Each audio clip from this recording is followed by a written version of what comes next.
My husband gave my $95,000 wedding fund to his mother while I was at work. And when I found out, here's how I destroyed both of them. I spent 3 years building that fund. 3 years of saving every spare dollar, taking overtime shifts, cutting back on everything, clothes, trips, eating out. My dream wedding wasn't extravagant. It was simply something I earned. Something we were supposed to share. While I was collecting inspiration boards, dress ideas, and visiting venues on weekends, he always said the same thing. Whatever makes you happy. I believed him. I actually believed he wanted this wedding as much as I did. The fund grew slowly. 500 here, 1,000 there. Eventually, 95,000.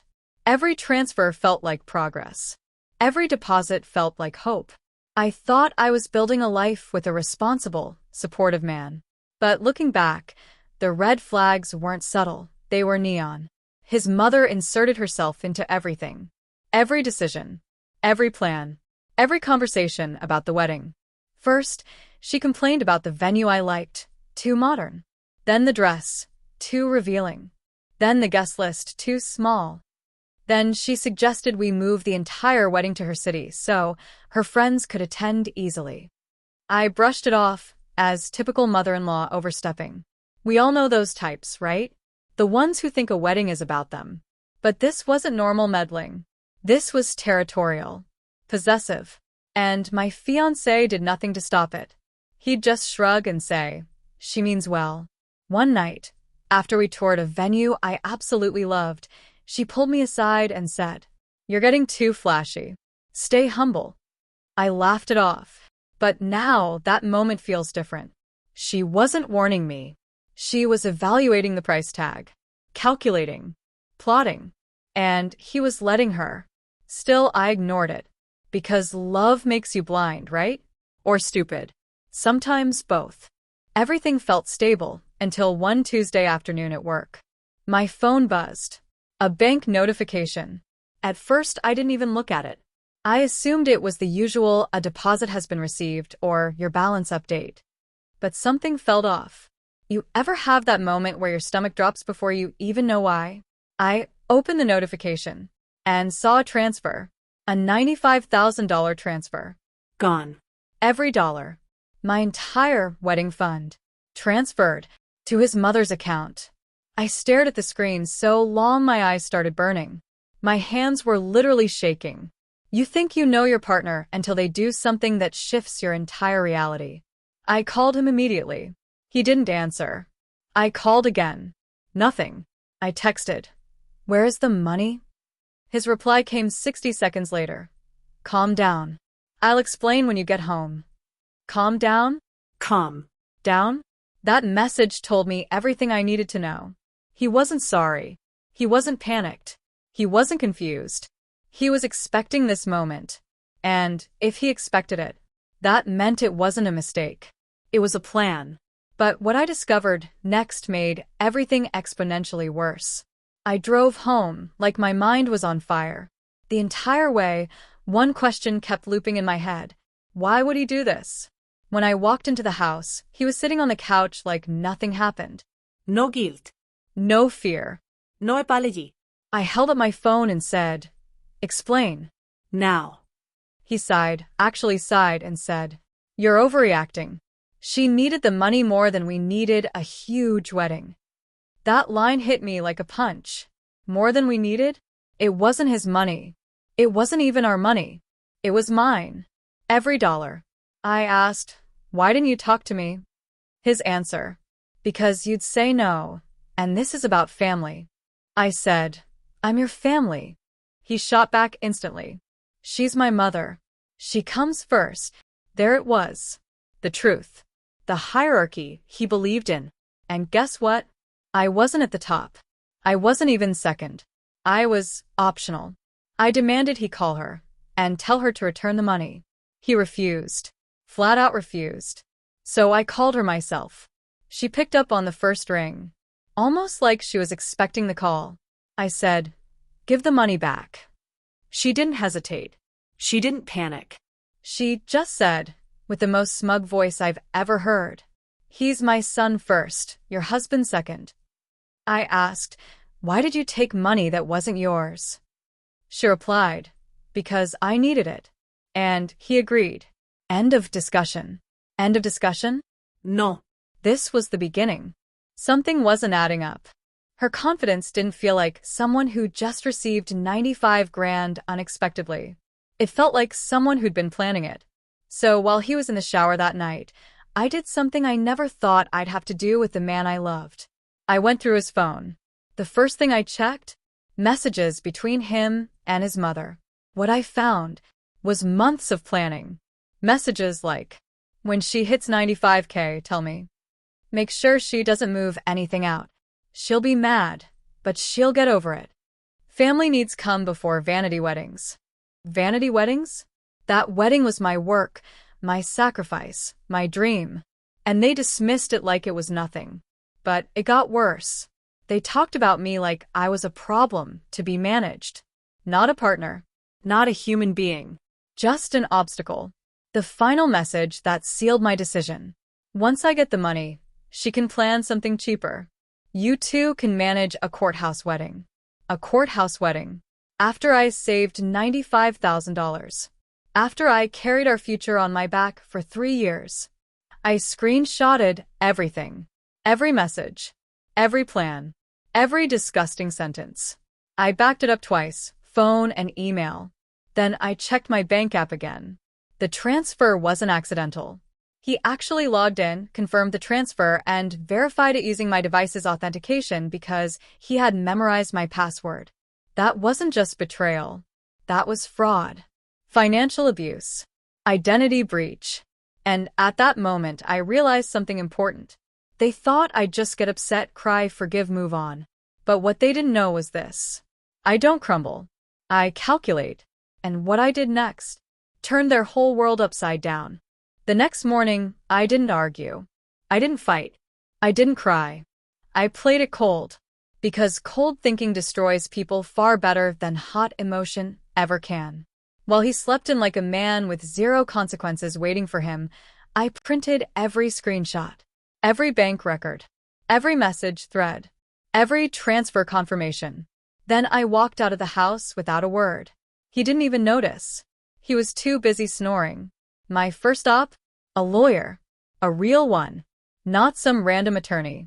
A specialist in financial fraud and marital asset theft. I handed him the stack of evidence. He read for 10 minutes straight, without saying a word. Then he looked up at me and said, "This is criminal. Not marital. A criminal."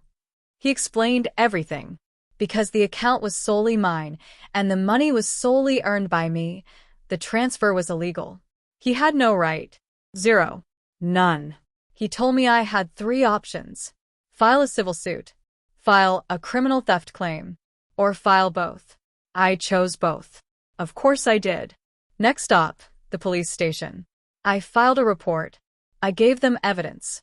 I gave them timelines. I gave them my statement. The detective asked, "Did he have your permission to access this account?" I answered, No. "He stole my password." The detective nodded slowly and said, "This is an identity breach. We'll pursue it." Then came the part they weren't ready for. The public fallout. I went home. I packed a bag. I locked the bedroom door. And I wrote one single post for our families and friends. Wedding is canceled. My fiancé and his mother stole my $95,000 wedding fund. Legal action is already in motion. I didn't add drama. I didn't add insults. I just stated facts. Cold facts. Within 1 hour, my phone exploded. His sister called me first. What? "Tell me you're joking." I sent the evidence. She responded, "I'm done with both of them. This is disgusting." Then his aunt messaged. Then his cousins. Then his grandmother. Every single one of them said the same thing. I knew his mother was manipulative, but this? By the time he woke up around noon, half his family had already blocked him. And he hadn't even checked his phone yet. When he came into the living room and saw me packing, he asked, "What are you doing?" I answered calmly, "Leaving before the police arrive." His face went pale. He started panic talking. "What police? What are you saying? We can fix this." I looked him dead in the eyes. You didn't just betray me. You committed a felony. He started babbling excuses. It was just money. Mom needed help. You're blowing this up. I cut him off. You accessed my account without permission. You transferred funds. You plotted against me. That's fraud. Then he grabbed his phone. He saw the family group chats. He saw the posts. He saw the messages. His hands started shaking. He whispered, "What did you do?" I replied, What you forced me to. Then he tried turning it around. You're ruining my life. No. He ruined his own life the minute he chose his mother over basic morality. I walked past him, opened the door, and said, "Save your explanations for the detective." And when I left that house, I felt lighter than I had in years. But the real storm for him and his mother hadn't even started yet. The next 48 hours were a chain reaction of consequences they never expected. And honestly, they earned every single one of them. First blow. The police called him. Directly. Officially. He ignored the call. Like an idiot. As if avoiding it would make the situation disappear. Second blow. His workplace found out. Not from me, from his own cousin, who apparently had no loyalty left for him after seeing the screenshots. She sent everything to his HR department. All the messages, all the transfers, all the evidence. Why? Because he worked in finance. And people who commit personal financial theft? Companies don't trust them with a calculator, let alone accounts. Within one day, he was suspended for ongoing criminal investigation. He tried blaming me, but the truth was simple. He did this. Not me. Meanwhile, his mother was getting her own storm. His grandmother called her, demanding an explanation. She tried lying. She tried twisting the story. She pretended the money was a gift. So his grandmother asked the simplest question. If it was a gift, why is the police involved? His mother had no answer. It got worse. His aunt reposted my wedding cancellation message into the extended family group. The text messages between them. The banking records. Everything. The entire family turned on his mother instantly. Not a single person defended her. Nobody. By the time the second day hit, she was the most hated person in her own family. She wasn't invited to anything anymore. They even removed her from the group chat, something they had never done before. Third blow. His mother received an official notice from my lawyer demanding the return of all funds. She panicked. She called me 10 times in a row. Every call went to voicemail. She finally sent a message. I'll pay you back when I can. No need for legal action. I didn't respond. Because the time for negotiation Was gone. Fourth blow. The detective scheduled in-person interviews. They demanded his statements. They demanded her statements. He tried acting confused and innocent. She tried pretending it was all a misunderstanding. But the recordings? The texts? The screenshots? They cornered her instantly. The detective actually told her, "Ma'am, you admitted to planning the transfer. That's conspiracy." She cried. A lot. Suddenly the money was just a loan. Suddenly I misunderstood. Suddenly she never meant harm. Too late. Fifth blow. Court proceedings started. He came looking defeated. His mother came looking like she aged 10 years in 1 week.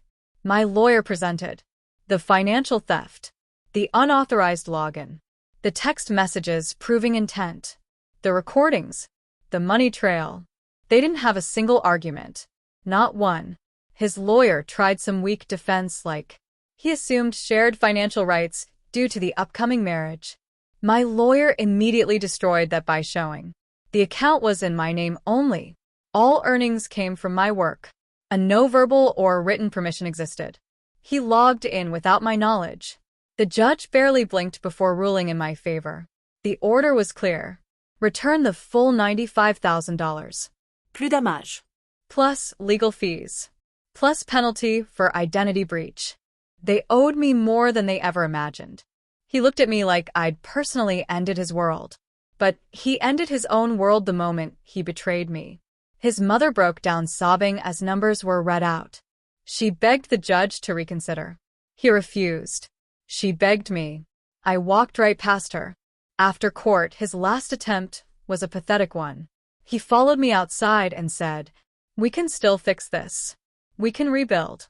I stopped, turned around, and said, "You didn't just lose me.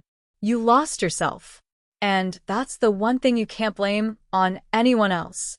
Then I walked away. But what happened in the weeks after? That's where their real downfall began, and my entire life transformed. After the court ruling, everything in their lives collapsed faster than even I expected. And trust me, I expected a lot. First consequence. His company terminated him completely. No suspensión. No review. No second chance. Just one email stating, "Due to breach of ethical standards and involvement in financial misconduct, your employment has been terminated effective immediately." He tried to appeal. They ignored him. Word travels fast in finance. His reputation was ruined before noon. Second consequence. His mother, who used to brag nonstop about being the strongest woman in the family, became a ghost. Nobody visited her. Nobody invited her. Nobody wanted to be associated with someone who stole nearly $100,000 from her future daughter-in-law. She showed up uninvited to a family dinner once. They locked the door. From inside, she stood outside crying. No one let her in. Third consequence. The repayment order hit them hard. They had to sell a portion of her house. His car. Almost everything with value. Even after selling things, they still owed thousands in penalties. He tried contacting me. I blocked every number. Meanwhile, I focused on rebuilding my life. Not out of desperation, out of clarity. I realized how small I lived trying to please people who were never going to respect me. I took trips I used to postpone. I bought myself things I used to feel guilty about. I upgraded my job situation. I went to therapy. I joined a fitness studio. I reconnected with friends I'd distanced myself from while trying to keep a toxic family happy. For the first time in years, I felt like myself again. Or maybe for the first time ever. Months passed. Healing didn't happen overnight, but it did happen. And in the middle of that growth, I met someone new. Someone who listened. Someone who respected boundaries. Someone who didn't see my independence as a threat. It wasn't a fairy tale beginning. It was careful, slow, intentional. And because of that, it turned into something real. A year later, he proposed. Not with pressure. Not with manipulation. Not with entitlement. But with understanding and love. We didn't choose a grand estate this time. We chose a place by the water, peaceful, elegant, exactly what I always wanted. And he insisted on paying half of everything. Not because he had to, because he wanted to build something together. The day of that wedding, as I walked down the aisle, there was no fear. No tightness in my chest. No voice in my head telling me I was stepping into a mistake. Just calm. And certainty. Meanwhile, my ex was drowning. Still unemployed. Still in debt. Still socially exiled. His mother barely left her house anymore. She couldn't handle the whispers and the shame. Sometimes people ask me if I feel bad. No. Because pain teaches people lessons that kindness never can. And they wrote their own consequences long before I took action. I never got revenge. I got accountability. And that's what they feared. If you're still listening, let me leave you with this. If someone shows you who they are, don't wait for them to become someone better. Walk away. Protect yourself. Protect your future. Love doesn't excuse betrayal. Commitment doesn't excuse theft. And marriage doesn't excuse losing yourself. I thought losing $95,000 would break me. Instead, it rebuilt me. Stronger. Smarter. And surrounded by people who deserve to be in my life. And the best part? That money they stole, I got every cent back. Plus dommage. Plus peace. Plus a life far better than anything I could have built with them. They lost everything. I found myself. And that was the real victory.